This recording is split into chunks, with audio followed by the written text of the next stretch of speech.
There's a specific type of person that makes an entire room go quiet. Not because they're loud, not because they're aggressive, but because something about them feels wrong in a way nobody can explain. They don't flinch when things go sideways. They don't chase approval.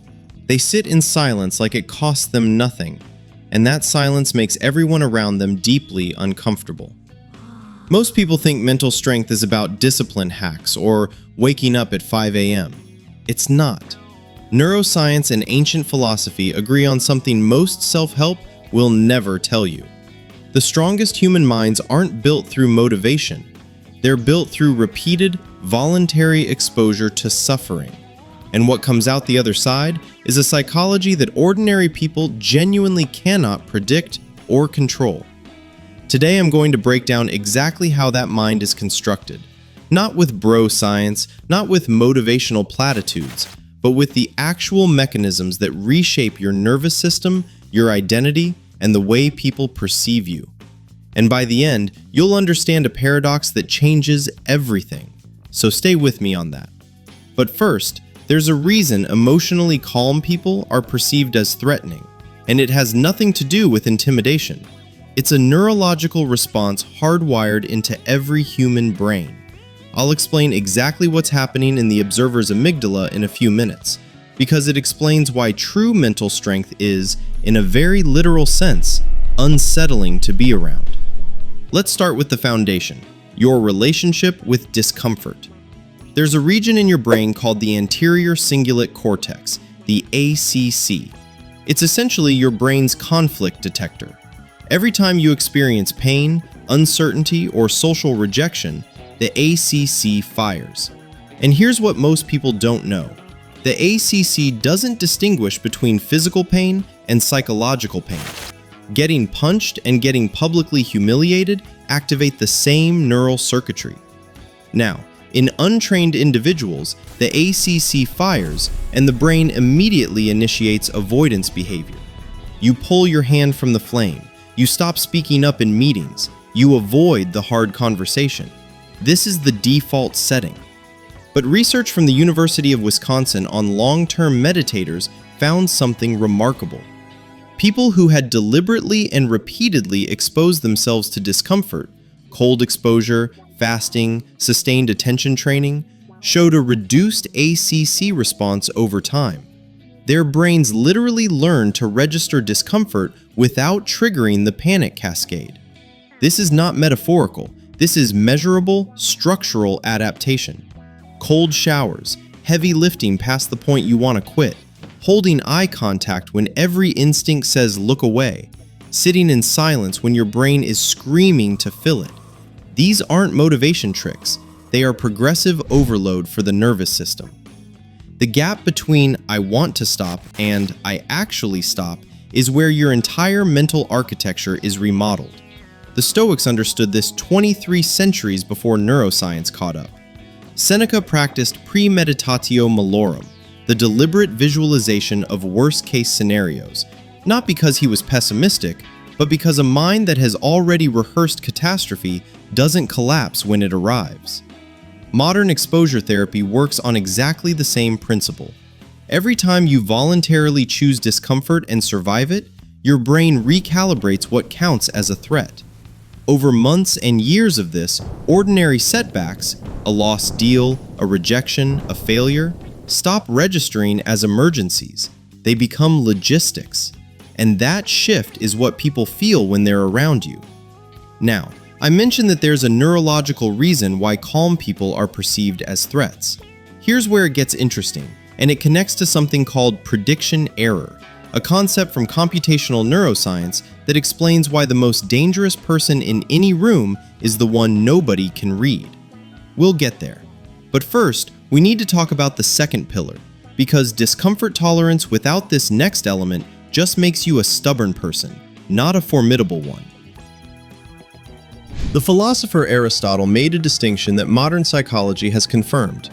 There's a difference between confidence and competence-based confidence. Generic confidence is fragile. It's built on affirmations and positive self-talk that crumbles the moment reality pushes back. Competence-based confidence is structural. It's built on evidence. Here's the mechanism.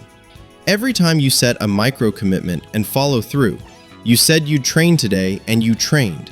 You said you'd finish the project and you finished.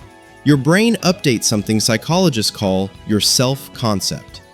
This is the internal model your brain maintains about who you are and what you're capable of. Dr. Albert Bandura's research on self-efficacy, probably the most robust finding in behavioral psychology, showed that the single strongest predictor of future performance isn't talent, intelligence, or resources. It's the accumulation of mastery experiences, small, stacked victories in progressively harder domains. This is why picking one hard skill and pursuing it to an elite level changes your entire psychology, not just in that skill, but globally. When you know, with evidence, that you pushed through months of frustration to become genuinely excellent at something difficult, your subconscious internalizes a permanent update. I figure things out. I don't quit. The practical instruction is simple. Pick a domain, complex movement patterns, a language, a technical skill, a martial art, and pursue mastery with measurable tracking.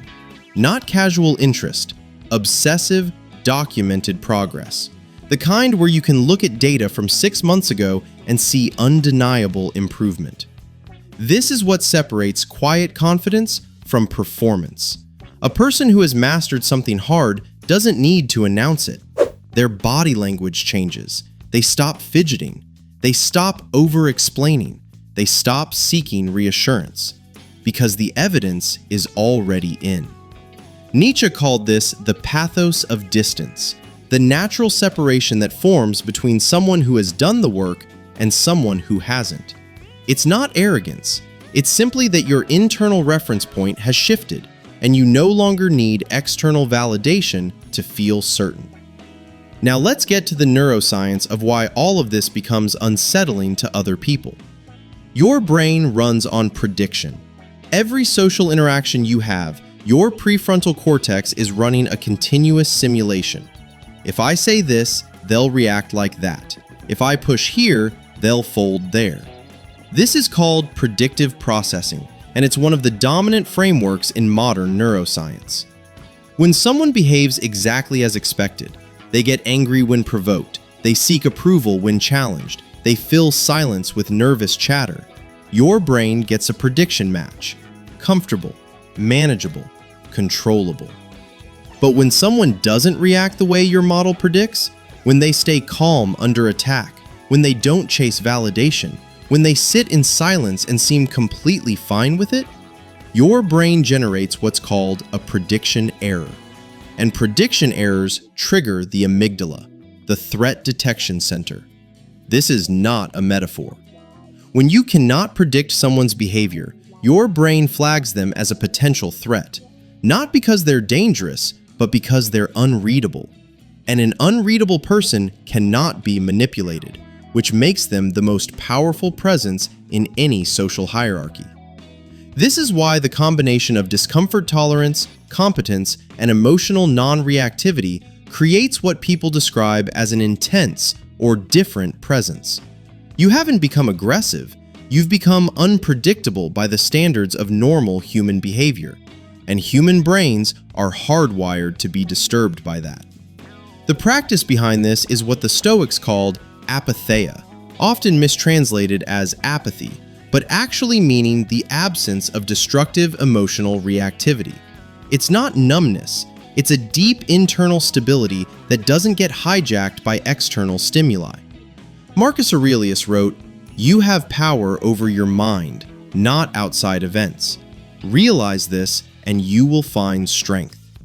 He governed an empire with plagues, wars, and betrayals, and his private journals read like a man discussing weather patterns. That's the level of detachment we're talking about. The practical application? In your next high-stakes conversation, pause for 3 full seconds before responding. Don't fill silence. Don't justify. Don't explain unless it serves a strategic purpose. Watch what happens to the other person's composure when you simply don't react the way their brain expects. There's one more structural element that holds all of this together, and it's the most counterintuitive. Psychologist Julian Rotter identified a spectrum he called locus of control. People with an external locus believe outcomes happen to them: luck, circumstance, other people's decisions.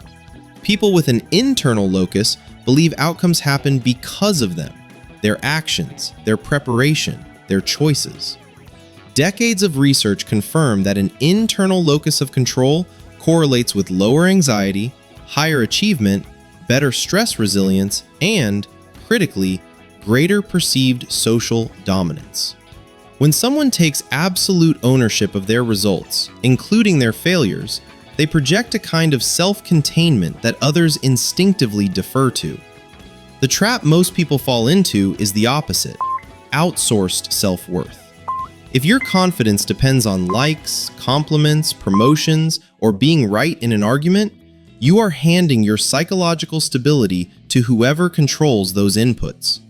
And a person whose stability can be given or taken away by others is, by definition, controllable.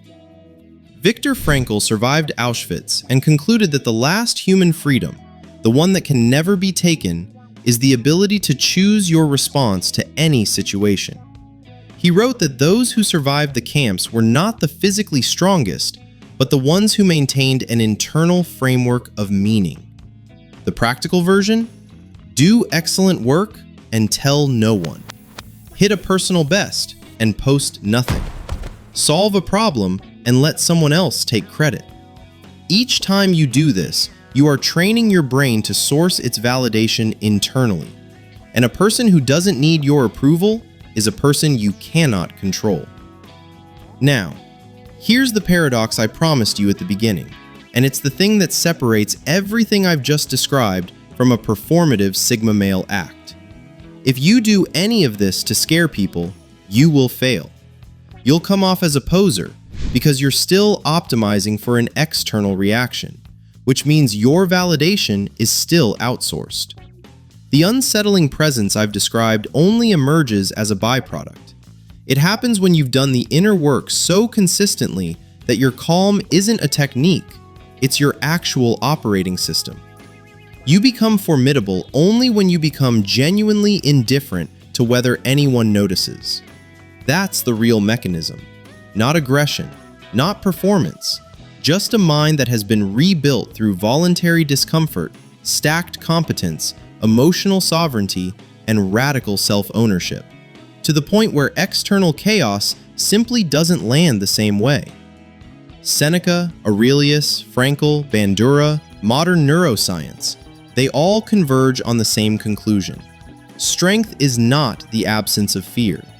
It's a nervous system that has been trained, through deliberate and repeated pressure, to process fear without being governed by it. That process takes years, not weeks. There are no shortcuts, and most people quit when it gets hard, which is exactly why the end result is rare. Start today. One uncomfortable action. Compound it daily. The mind you want is on the other side of the resistance you feel right now.